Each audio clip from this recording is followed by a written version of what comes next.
It's theme week this week, as all of our news stories have to deal with animals. So we have one story about two moose and two stories about dogs.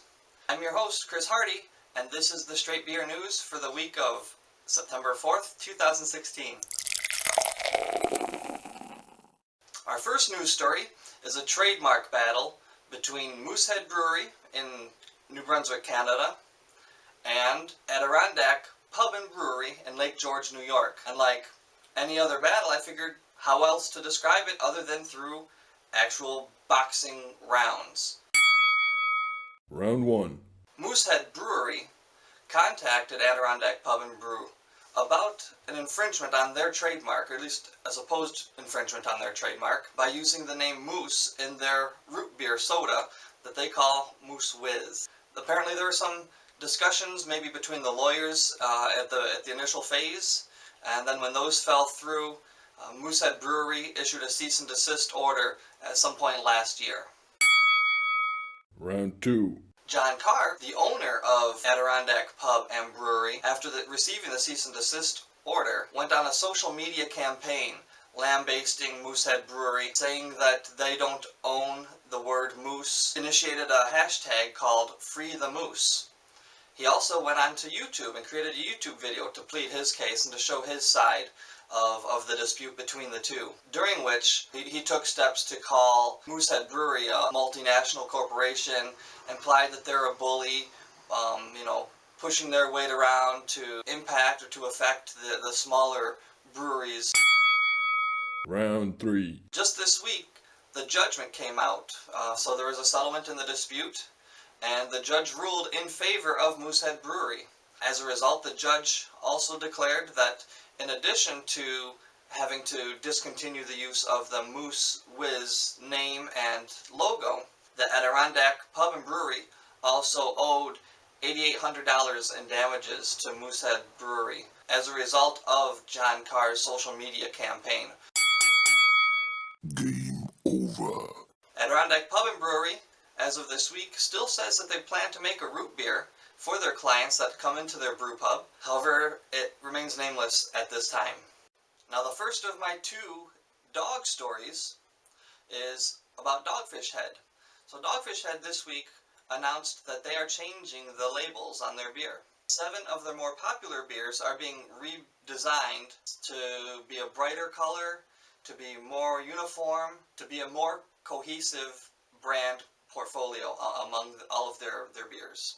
Each beer will have its own unique color swatch. To the right side of the label will be pictorial portrayals of the key ingredients in that beer. So for example, you might see pictures of hops on the IPAs, or if it uses citrus, you might see some orange representing an orange peel. To the left of that is a description of the beer, its ABV, the style of beer it is. Above that will be the name of the beer, and then still located at the top over everything will be the Dogfish Head logo, which we know and recognize with the Dogfish Head shark in that oval at the top of the label. My second dog-related news story is about Tag Brewing.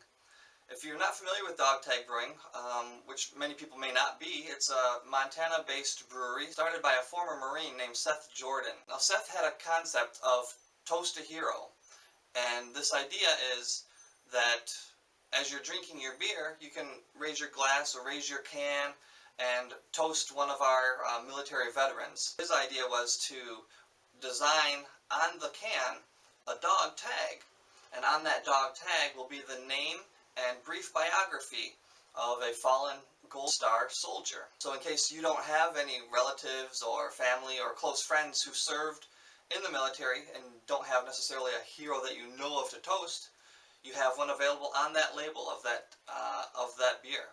So you can raise your can high and salute and toast one of our fallen soldiers. So Pabst announced this week that they're going to start distributing the Tag beers, and that will begin immediately. So as soon as this week, they said September 1st, it'll begin rolling out to 26 different states. Then they expect by the beginning of 2017 to be a nationwide rollout. Now about the beer itself, it is a lager, a 5% ABV, 22 IBUs, and it will be available in packs of 4 16-ounce cans. Now, Tag Brewing has said that 100% of its after-tax profits will be donated to charities that were chosen by the families of these Gold Star military veterans. So that'll do it for this week. Thanks again for watching. I'm your host, Chris Hardy. And remember, if you like what I'm doing, please subscribe or let me know by giving me a thumbs up. I'd greatly appreciate that, or leave a comment in the comment section. I'd love hearing from you. You can also reach me on Twitter @Strait Beer. If you're like me and you get tired of the same news rehashed day in and day out, I'm looking at you, Colin Kaepernick. Come to me for the news that really matters at the end of your week. I'm talking about straight beer news. That is it. Beer news, the news that matters to you is what matters to me. I look forward to seeing you next week. Take care.